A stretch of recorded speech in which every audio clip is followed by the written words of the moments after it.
Chicago, like most big cities, has its fair share of unsolved crime. And in most of these cases, somebody saw or heard something. It could be a suspicious person, a car driving away from the scene, or simply overhearing somebody talking about the case. With your help, we can put these criminals behind bars where they belong.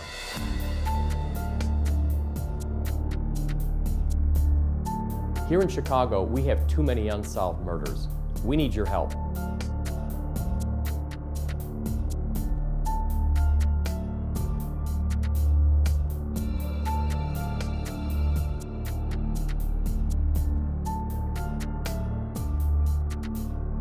In these cases, the police department is only as strong as the citizens that get involved.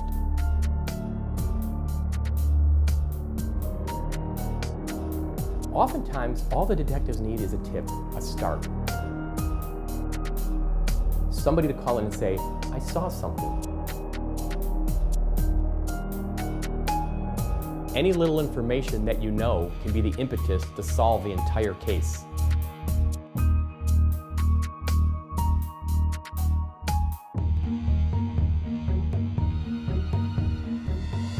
On tonight's episode, we'll be taking a look at the unsolved murder of 75-year-old Chicago resident Loren Flensburg. In the early morning hours of April 7, 2017, Loren's family got the tragic news that he had died in a fire. But upon further examination, it was determined that Loren had been stabbed by an unknown assailant prior to the fire being set. Here's his story. Loren was the sweetest, prettiest boy. My Mom and my grandma spoiled him. In 1960, I met Loren at Amundsen Mayfair Junior College where I was going to school. We would go bowling and shoot pool, go to certain restaurants and singles bars, stuff like that. We just wanted to have a good time, that's all. Loren's family described him as gentle, soft-spoken, loved golf. In fact, he was a member of a golf team called the X-Men that he had played with for the last 15 years. I met Loren on the golf course over 20 years ago. And about 3 or 4 years later, I said, Loren, you might want to join the X-Men, my golf club. From then on, we just became friends. We golfed almost every weekend. Matter of fact, he was probably one of the longest members in the club with me and a couple other guys. Loren could be a bit on the shy side. He lived alone on the north side of Chicago, but he also traveled to Jamaica where he did charity work, which his family was very proud of. The thing I remember about him the most is just how giving he was. I mean, you know, as you get older, you know, the relatives stop giving you Christmas gifts, but he never stopped. I mean, he always was just so giving. Loren was one of the meekest persons you want to meet. He was quiet. Over the 20 years I knew him, I never known him to be upset or mad. There's not one time I felt him angry or nothing but just happy. He would be quiet at first until he got to know somebody, and then very friendly. When he'd come in my doorway, it was like bigger than life, and you know, would laugh a lot. Would always come over for every holiday, every birthday. Even when no one could attend, he would always make sure to come. He just was that way, and people loved him. He had every quality a good person would have. He was giving, selfless, and very smart, and just someone that I really admired because of those qualities. Loren was just, you know, he was a nice guy. He would just sit back and observe everybody. And, you know, as a group in the X-Men Golf Club, which we were in, we put everything to a vote, and Loren would just go along with the majority. During holidays, he would just sit and listen to everyone else. He never bragged. He was just very humble. We didn't even know that he had flown out to Florida and played with all these professional golfers, and it was just like, whoa, like, why wouldn't he talk about that, you know? Like, he had so many chances, but there's things that we didn't even know about how successful he was, because he would never talk about himself. He was always thinking about others. He was a nice guy, you know. He was a real nice guy. Loren was just spending time with his family. He had just seen his niece, was looking forward to spending more time with her, and couldn't have imagined that his life was about to tragically end. On April 7th, 2017, at approximately 5:50 in the morning, CFD responded to a 911 caller at the address of 5009 North Oak Park. Upon arrival, CFD put out a fire within the home. In doing so, they located a male white who was found deceased in the first floor of that same residence. That male white was later identified as Loren Flensborg.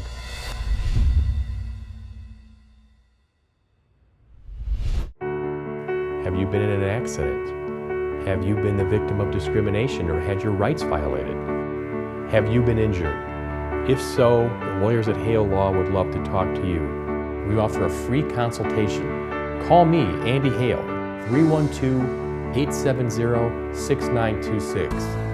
312-870-6926. I look forward to talking with you about your case.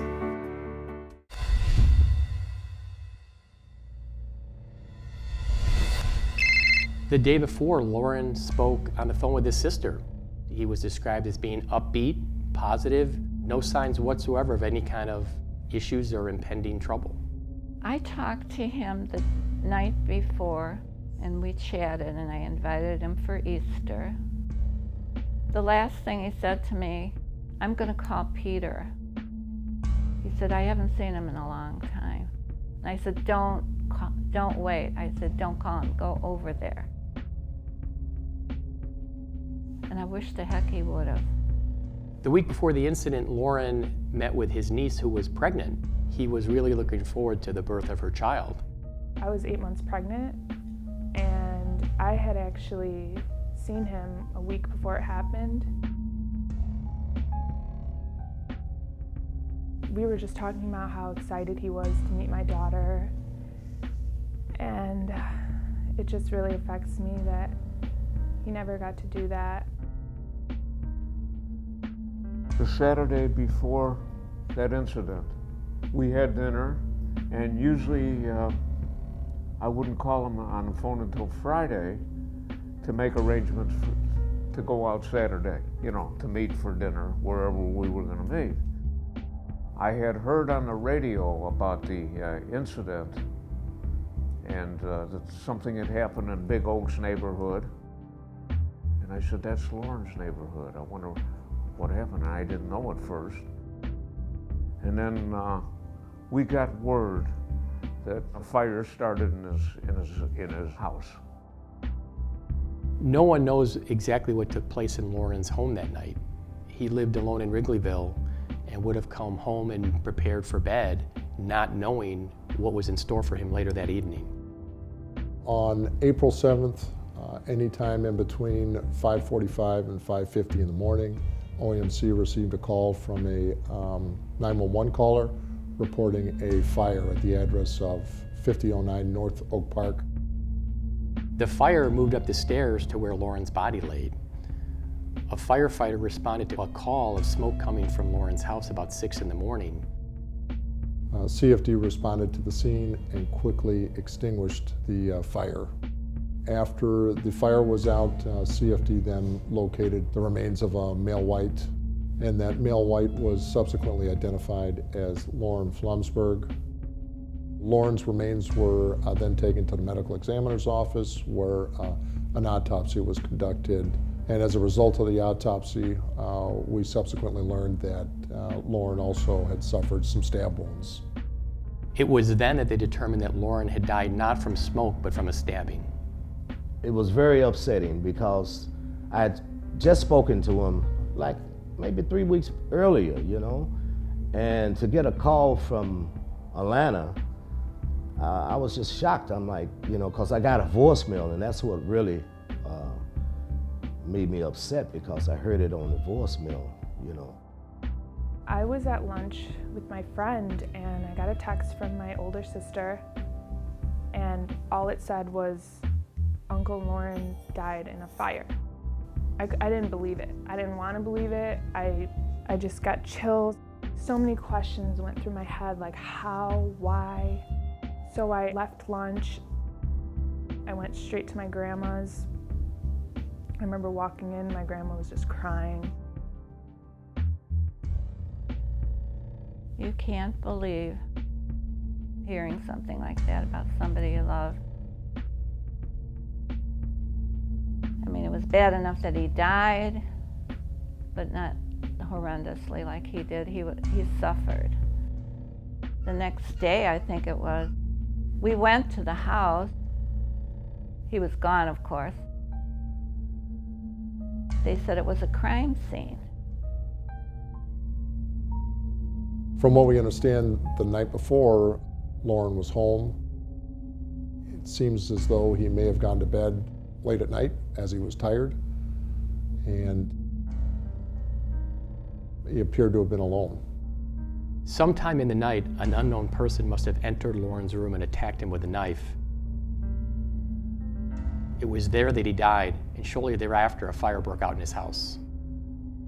First thing I thought was, who would want to do that to such an amazing, kind person who wouldn't harm a fly? Why? Who would do that? Loren was a great guy. He loved people and he tried to help everyone. Why would you want to murder him? Why? When he would give you the shirt off his back if you asked him.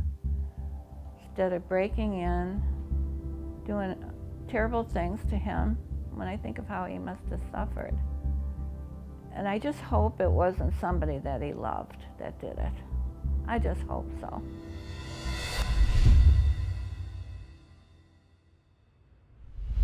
Hi, I'm Lisette Guillen from Case Files Chicago, and we like to feature your case on our show. If you know of an unsolved homicide from the Chicago area, our team wants to help you close the case.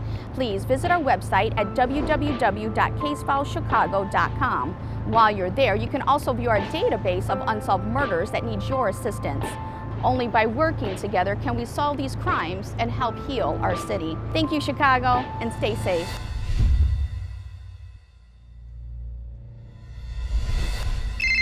On April 7th, 2017, at approximately 5:50 in the morning, CFD responded to a 911 caller at the address of 5009 North Oak Park. Upon arrival, CFD put out a fire within the home.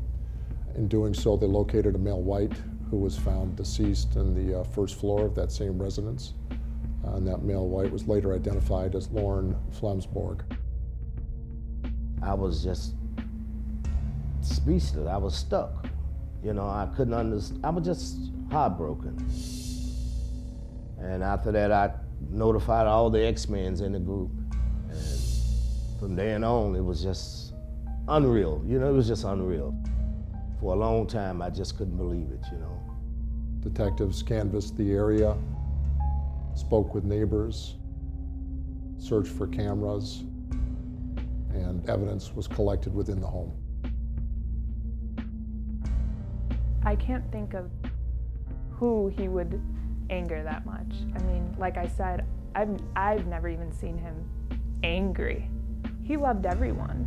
Well, you think you know something, but you don't really know unless you have proof.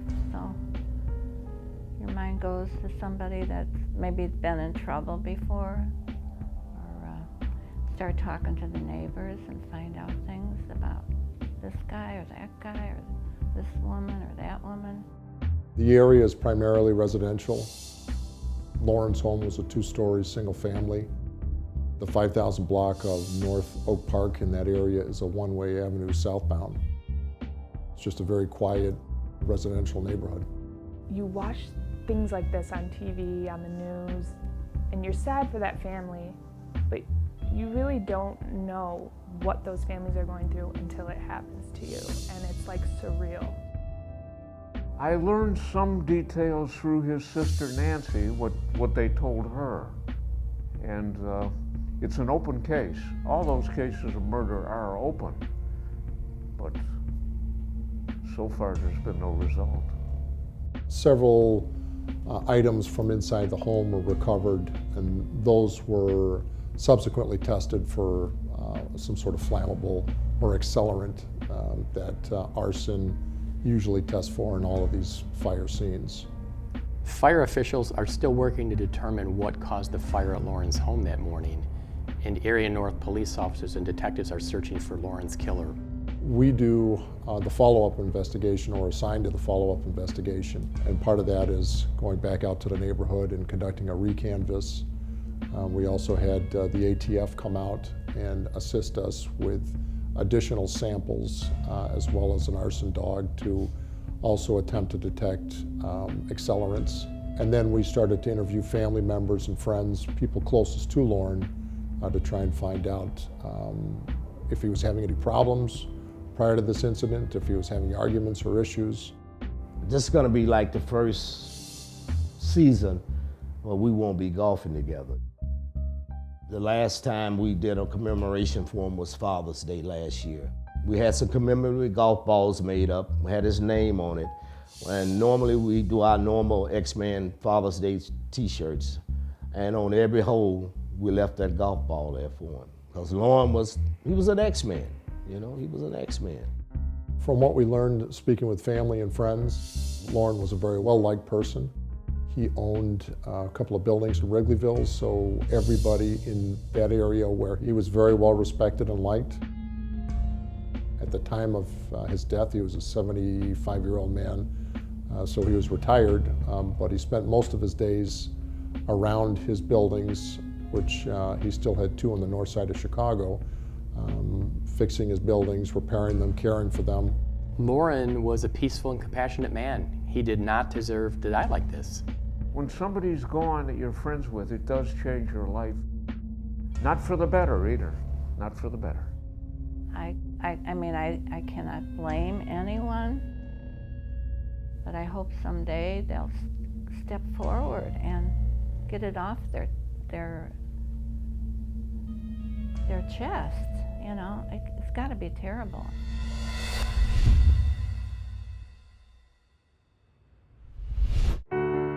Have you been in an accident? Have you been the victim of discrimination or had your rights violated? Have you been injured? If so, the lawyers at Hale Law would love to talk to you. We offer a free consultation. Call me, Andy Hale, 312-870-6926. 312-870-6926. I look forward to talking with you about your case.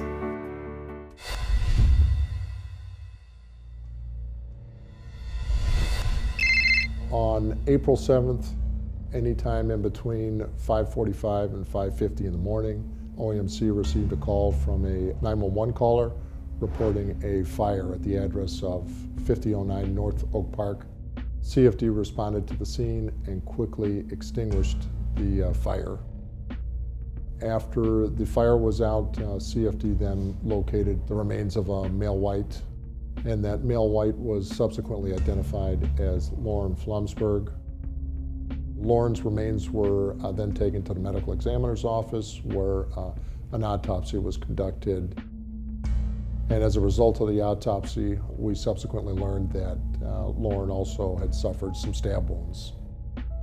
It would mean a whole lot to me to have this case solved, because it would say that Lauren got justice, and whoever did this would be punished for what they did. I mean, truly, I want this solved. Truly, truly, I do. Spread the word and go straight to the detectives, please. Yeah, definitely just go to the detectives. I just hope that this will be resolved before I'm gone. It would be such a relief. They killed my friend, and I have nothing but anger towards those people. I'd be very happy to see the people who did it get convicted. Again, you know, Lauren was very well liked in the community. He helped many people that he came in contact with, whether it be financially or with advice. His family, as well as those people that cared for him, deserve some closure with this case. You know, if I could confront whoever did this to Lauren, I would tell them to turn themselves in, because justice will prevail in the end. And this must weigh on their conscience too. So I would tell them, turn yourself in. Give the family and his friends some justice and some peace and some comfort. I want them to contact the Chicago Police Department and Detective Kennedy and give them the information. If they give it to the police department will forward it to Detective Kennedy. If you saw someone suspicious around the 5000 block of North Oak Park Avenue around April 7th, if you saw anything unusual or heard anybody talking about something or just have any kind of information that you think might be helpful, please contact the detectives or submit an anonymous tip at our website at www.casefileschicago.com. If anybody were to have any information regarding what happened to Lauren, we would encourage them to call either myself, Detective Kennedy, or Detective Herman at 312-744-8261. And if you do call and you wish to remain anonymous, that's fine too. Only with your help can we solve Lauren's murder and get this killer behind bars where he belongs. The death of Lauren changed a lot of people, and nobody ever expected that he would die that way. I admire him so much, just the person he is, and that's how I want to live out my life, and that's what I'm going to pass on to my daughter, to live her life like that too. Lauren, I miss you, buddy. You know, me and you were getting old in the X-Men group, so we wasn't winning the championships in the group, so I figured maybe me and you could just play a lot of solitude golf together. I miss you, buddy, I do. I truly, truly miss you. I really miss him coming around, and he's always thinking about the family, somebody, somewhere. He was a nice guy, you know. He was a real nice guy. We all loved him. The cases featured on tonight's episode remain unsolved, and we need your help. If you have any information on tonight's episode or any of the cases featured on the show, please give the detectives a call. We need our communities to come together so we can take back our streets and make our neighborhoods safe again.